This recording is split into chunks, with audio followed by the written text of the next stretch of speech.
Is the thermal stone trash? The video will discuss the quality of the thermal stone in winter.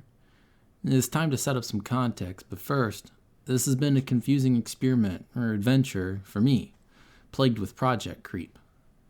The thermal stone is a bit complicated when you really begin to dive into how it works. On vanilla DST without mods, it is difficult to determine how it works.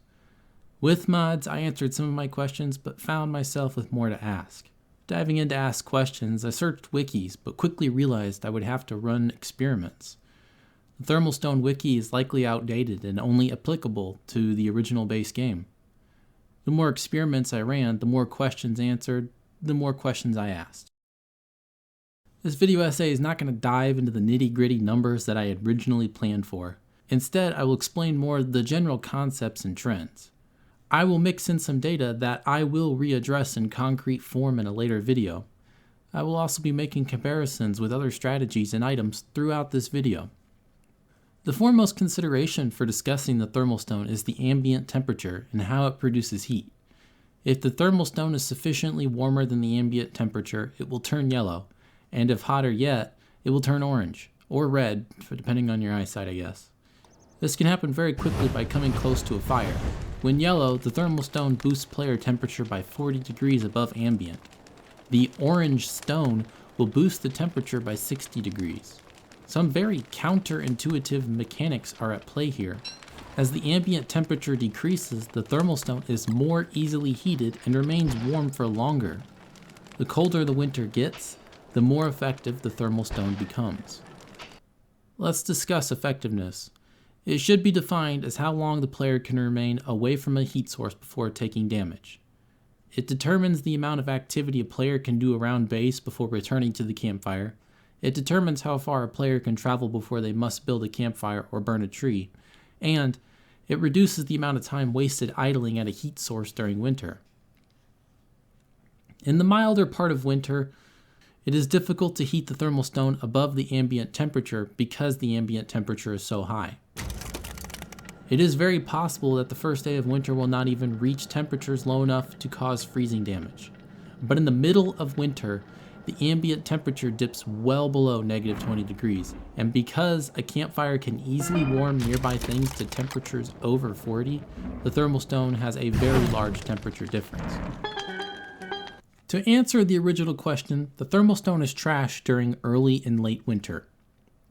It rapidly returns to the cold white state in about 2 minutes and can be easily outperformed by rabbit earmuffs or a cocoon hat. In midwinter, when the temperatures are the coldest, the thermal stone can last around 5 minutes. This means on many days the thermal stone can outperform the winter hat or tam o' shanter.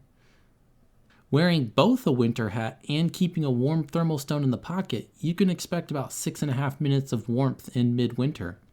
If you are not planning to do night traveling, the combination of the winter hat and thermal stone gives plenty of time to utilize all of the midwinter daylight and spend the darkness warming up by the fire.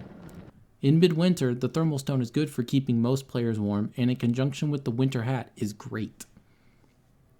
However, the beefalo hat alone outperforms the combination and provides a consistent performance all winter long.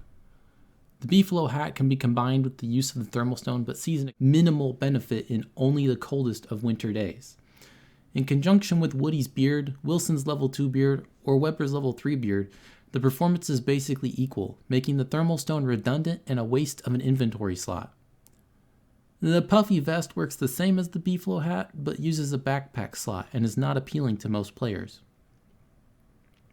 Combining thermal stones is not advised. Both thermal stones lose their warmth at the same rate as they would alone. The only advantage is the stones put you at a warmer temperature than one would alone, which may help ward off Deerclops' freezing attacks. The thermal stone is also not compatible with spicy chilly winter strategy because it reduces the 15 degrees increase to only 8, sapping some heat from the player.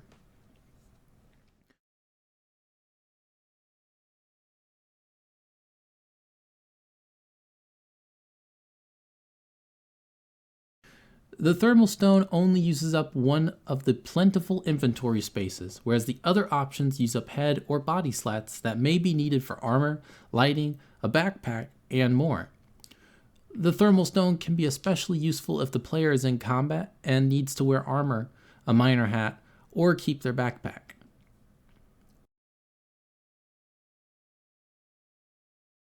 A hot orange thermal stone provides just enough illumination to survive the darkness. This is a small but noteworthy feature that allows players to travel out at night without any other light sources or fight off spiders without the aid of a lantern or miner hat. The thermal stone loses durability after being warmed and then returning to the cold white state. The durability can be preserved by rewarming the thermal stone before it turns white again, but this significantly cuts down the time away from a heat source. In early winter, the stone can turn yellow in about 50 seconds and white in about 2 minutes. It is difficult to maintain the durability of the thermal stone when away from camp. The thermal stone is very accessible if an alchemy engine has already been built. For just 10 rock, 5 flint, and 2 sticks, you can make a thermal stone that has 8 uses, or unlimited if extra care is taken to preserve it. It only takes mining about 3 boulders to make a thermal stone. Other options require adventuring for somewhat rarer resources as well as some combat. The winter hat requires 4 silk and 4 beefalo wool. That means killing an average of 16 spiders and shaving 2 beefalo. And to speak of the beefalo hat, collecting the materials nearly drives the herd to extinction, shaving 4 beefalo and killing an average of 3 for just 1 hat. Supplying a team with thermal stones can get very costly. It can take multiple days of mining to stock up enough rock to give everyone a thermal stone. If used efficiently, you can expect most players will need to grab a new thermal stone after 8 days, which means 2 thermal stones for winter. If the thermal stones are stored inefficiently, such as in a chest too close to a campfire, they will go through heating and cooling cycles that will destroy them, further exacerbating the thermal stone supply issue.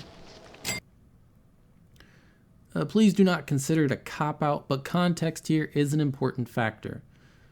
The thermal stone is trash in early and late winter and is outperformed by rabbit earmuffs, a tier 1 clothing item. Deeper into winter, the thermal stone outperforms the winter hat and tam o' shanter, making it better than tier 2 warm clothing items. When combined with the winter hat in deep winter, the combo performs admirably for diurnal players, offering plenty of warmth to last the daylight and warm up by the night fire. The thermal stone ranges in comparison as a tier 0.5 to tier 2.5. At its worst, it is outperformed by rabbit earmuffs, and at its best, it's only slightly outperformed by the beefalo hat. Homebodies can make extensive use of the thermal stone while they farm, chop trees, and pick twigs and grass around base. They can return to the base fire pit quickly enough to extend the life of the stone. Even after upgrading to the beefalo hat, the thermal stone is great to keep around for combat such as spider hunting. Winter's long nights can be more easily forgiven with the illuminating powers of the thermal stone, and one can still wear a football helmet and backpack for collecting traps and spider loot. Please feel free to drop your opinions on the thermal stone down below. If you can guess what my thumbnail was inspired by, I'll give you a huge shout out in the next video. Thanks, guys.